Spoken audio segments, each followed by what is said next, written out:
¿Qué tal? Soy José Díaz Balart y estas son las noticias de este martes en Digital. Noticias Telemundo Digital. Avanzado deterioro. La Junta de Propietarios del edificio colapsado en Miami había advertido en abril sobre su avanzado deterioro. Estas imágenes de 2 días antes de la tragedia muestran los daños estructurales en el área de la alberca. Horror en Los Ángeles. Investigan la muerte de 3 hermanitos latinos en una vivienda del este de la ciudad. La mamá está arrestada y es la principal sospechosa. Familiares dicen que sufría de depresión postparto.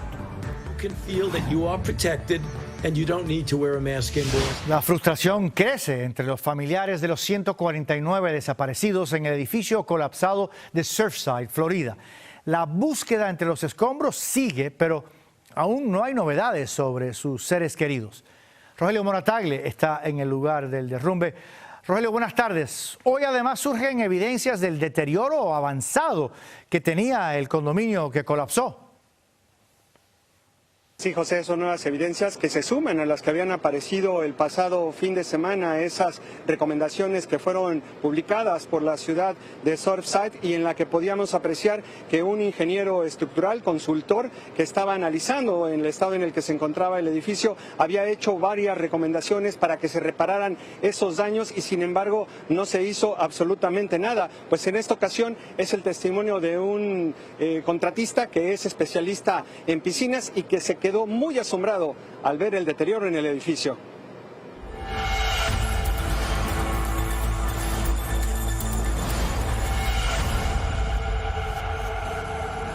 Es otra revelación perturbadora.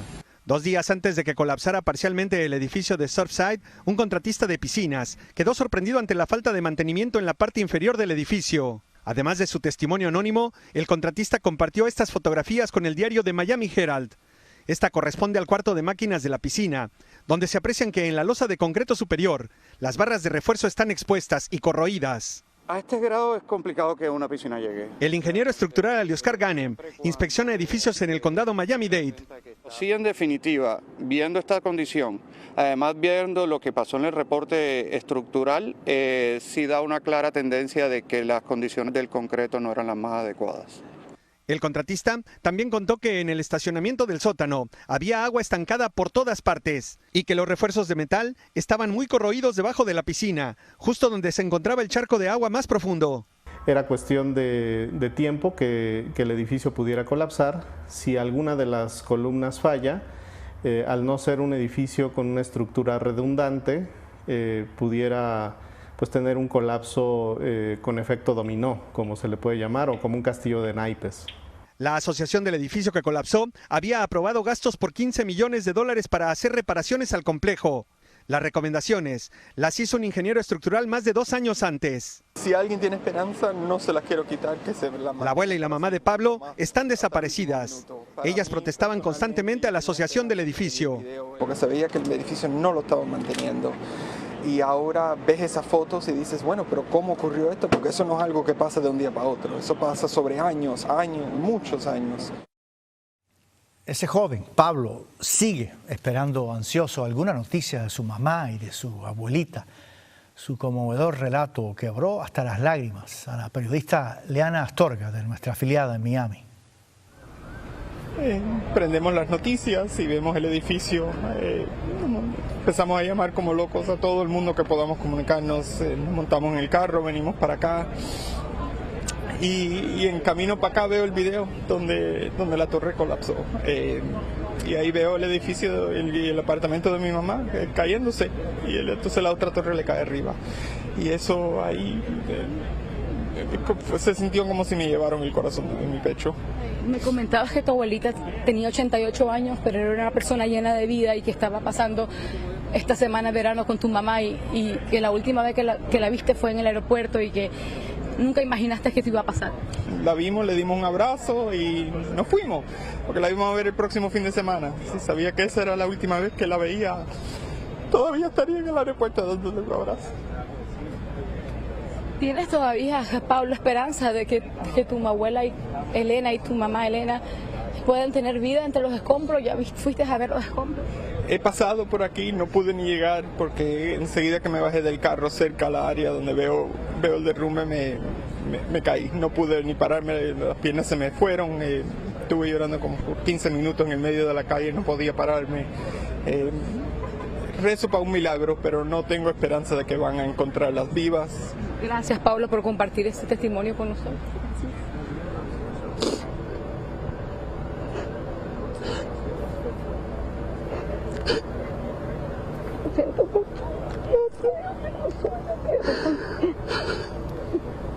Cuánto dolor, son momentos de que de verdad quitan el aliento, ¿verdad? Esa desesperación, ese desconsuelo entre los familiares de las víctimas quedó plasmada en un video grabado durante su visita privada al lugar del colapso. ¡Andrés! ¡Andrés, ya salí! ¡Andrés, apúrate! ¡Apúrense! ¡Apúrense! Cuidado, cuidado. Son gritos atormentados de alguien llamando a Andrés, uno de los 150 desaparecidos. Le pide que salga y ruega a los rescatistas que apresuren la búsqueda. A todas esas familias llegue nuestra solidaridad. Hasta allí, por cierto, llegará este jueves el presidente Biden. Lo hará acompañado de la primera dama Jill Biden. En estos últimos días no se han encontrado ningún superviviente, pese al trabajo incansable de cientos de rescatistas que no pierden la esperanza. Quienes han pasado días bajo escombros en colapsos similares aseguran que nada es imposible. Rebecca Smith está en Surfside con los detalles. Rebecca, adelante. Buenas tardes. ¿Qué tal, José? Nos encontramos afuera del centro comunitario de Surfside, donde todavía familiares y amigos vienen a preguntar sobre sus seres queridos. Sin duda, quedar debajo de los escombros de un edificio debe de ser lo más difícil que uno tuviera que enfrentar. Pero, ¿qué hacer si nos encontramos en uno de ellos? Bueno, aquí la información. Llegó un momento en el que la decisión fue: ¿quieres vivir o quieres morir? Lucy Zamora vivió para contar la odisea que sufrió cuando quedó atrapada entre los escombros de un edificio que colapsó en el último terremoto que sacudió la Ciudad de México en el 2017. Ella estuvo 36 horas bajo los escombros. Nuestras primeras reacciones, bueno, al menos las mías, fueron revisar cómo estaba yo físicamente. No tenía ningún tipo de... Bueno, prendí la luz de mi celular, me revisé. Y asegura Lucy muy temprano tuvo que decidir entre la vida y la muerte y no dejar que el pánico la consumiera. Una de las cosas que yo intenté hacer fue tener mucha inteligencia en administrar todos mis recursos. Yo tuve que ir entrenando a mi mente a estar en un estado de tranquilidad. Y eso es justamente lo que especialistas recomiendan. Si usted llega a estar en el colapso de un edificio, trate de cubrir su cara y cráneo en posición fetal. Buscar un espacio para acostarse y quedar boca arriba. Buscar el espacio poco a poco para tener movilidad en pies y manos. Y sobre todo, no perder el control mental. Esto podría ser la diferencia entre la vida y la muerte. Primero, la determinación de sobrevivir. Eso ayuda mucho. Yo estuve en Haití, donde nos trajeron el terremoto en 2010. Nos trajeron personas que llevaban atrapadas una semana, semana y media. Y lo que era común era que están determinados a salir con vida. En el caso de Lucy, ella quedó atrapada cerca de un hombre y podía escuchar a otra mujer. Estar al lado de más sobrevivientes le dio fuerzas para seguir. Hicimos un gran equipo, entonces cuando uno se desanimaba, el otro animaba y el otro preguntaba si estábamos bien y el otro decía que si alguien quería dormir. Cuando escuchó voces de socorristas comenzó a gritar, pero llegó la noche y las labores de rescate pararon, por lo que la desesperación entonces se apoderó de ella. Cuando dices que te quebraste, ¿cómo te quebraste? Pues sí, con ganas de llorar y gritando que quería ver a mi hermana. Finalmente, al día siguiente, desde que la localizaron hasta que pudieron rescatarla, pasaron más de 5 horas. Y su temor era que algún pedazo de concreto le cayera encima y la lastimara. Yo a veces no sé decir cuáles fueron las peores horas, si antes de que llegaran por nosotros o después, porque fueron muchas horas, fueron mucha angustia. Pero después de muchos días bajo los escombros, la vida es limitada. Especialistas aseguran se puede sobrevivir sin agua hasta 5 días y sin comida hasta 40. Rebecca Smith, Noticias Telemundo. Ahora pasamos a California, donde una madre de Los Ángeles está detenida como principal sospechosa por la muerte de sus 3 hijos pequeños. Según sus familiares, la joven de 28 años sufría depresión postparto. Francisco Cuevas tiene los detalles. Ha sido una pérdida muy grande, Dios mío. Solamente el Dios nos puede dar la fortaleza. En el este de Los Ángeles hay dolor y sorpresa por la inesperada muerte de estos 3 niños. Mía Camila, de 4 años, Mason Mateo, de 3, y Milan, de 3 meses de nacido. Su madre, Sandra Chico, es la principal sospechosa de provocar la tragedia. Que la depresión es tremenda, tremenda. Nadie sabe lo que se pasa, solamente la persona que lo está pasando. Las autoridades recibieron un llamado de auxilio desde esta residencia y cuando llegaron al lugar encontraron a los 3 menores sin signos de violencia pero sin vida. Su madre esperó a la policía en el mismo cuarto donde fue detenida. Localizaron a 3 niños menores de 3 años que no respondían y no respiraban. Los 3 niños fueron declarados fallecidos. No hay palabras, no hay palabras. Que Dios los tenga en su santa gloria. Mientras vecinos llegan al lugar de la tragedia para depositar flores y juguetes, la abuela de las pequeñas víctimas asegura que su nuera sufría de depresión. Estaba entrando por una depresión, un postparto. No le dieron la ayuda. Las autoridades en estos momentos están esperando los resultados de la autopsia. Todo esto mientras los afligidos familiares han abierto una página para recaudar fondos y poder así sepultar a los 3 hermanitos. Lo que recen por los 3 angelitos que se fueron al cielo. Sandra Chico se encuentra en estos momentos arrestada con una fianza de $2 millones. El día de mañana se presentará ante un juez para escuchar los cargos en su contra de manera formal. Todo esto mientras su familia trata de recuperarse de esta terrible tragedia. En Los Ángeles, California, Francisco Cuevas, Noticias Telemundo. El noreste del país hierve por una ola de calor extremo que ha obligado a declarar emergencia en ciudades como Filadelfia y Boston. 44 millones de personas están bajo alerta por las altas temperaturas en la región. Carla Mesola nos cuenta qué están haciendo para refrescarse. Las sofocantes temperaturas están quemando al noreste de Estados Unidos y no dan tregua a quienes trabajan directamente bajo el sol, ya sea en construcción o como Lupita, vendedora ambulante que pasa 10 horas soportando este peligroso clima. Yo que estoy aquí en la calle, los autos se estacionan aquí y se siente todo lo del motor, entonces todo calienta. Son 44 millones de personas que se están viendo afectadas. Filadelfia y Boston declararon emergencia por calor y no es para menos, ya que es la causa número 1 de muertes relacionadas con el clima en el país. Noé no desaprovechó la oportunidad de darse un baño de agua fría en las calles de Nueva York, donde se ha emitido código rojo por la ola de calor extremo. Cuando miramos la pompa abierta nos mojamos un poco y continuamos. En este y estados aledaños se han habilitado decenas de centros de enfriamiento para quienes no cuentan con aire acondicionado en sus hogares. Prende el aire, por decir, el de la sala y la recámara, entonces la luz como que se baja. Se paga todo. Hay que apagarlo.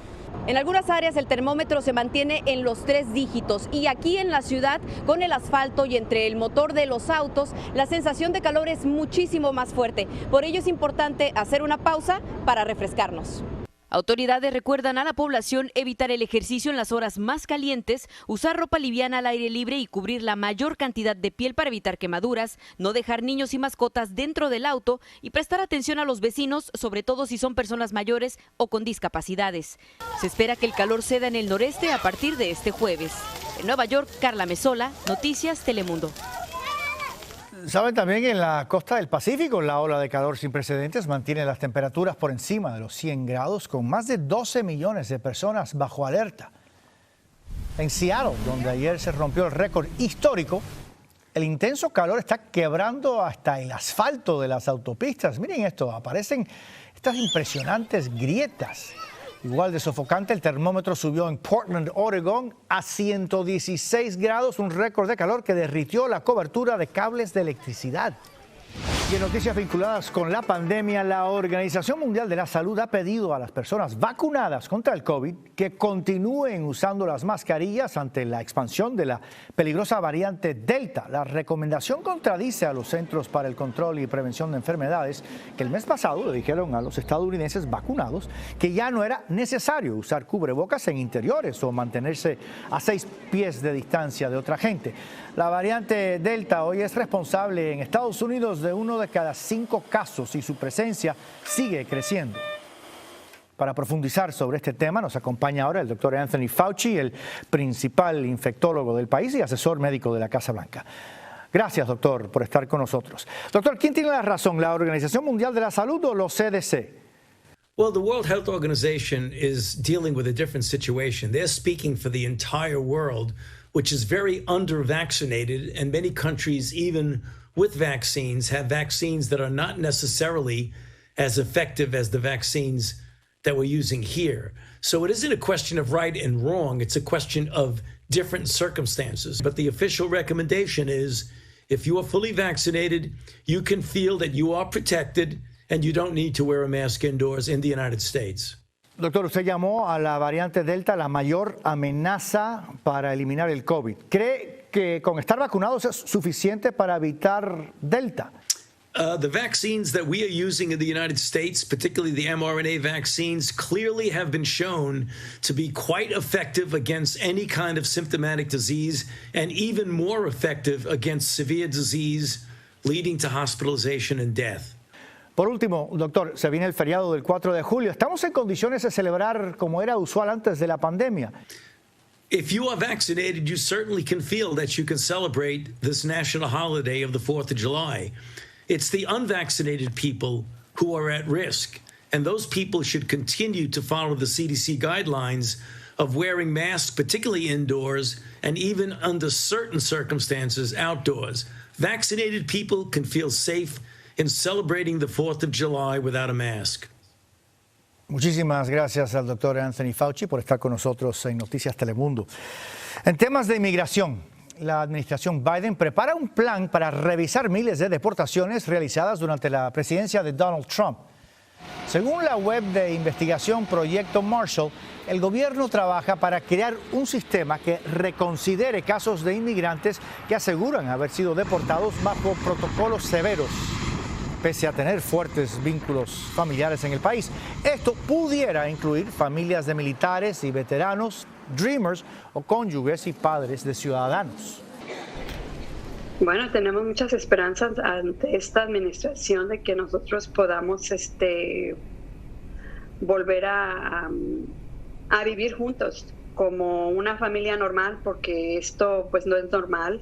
Esto causa un trauma a la larga.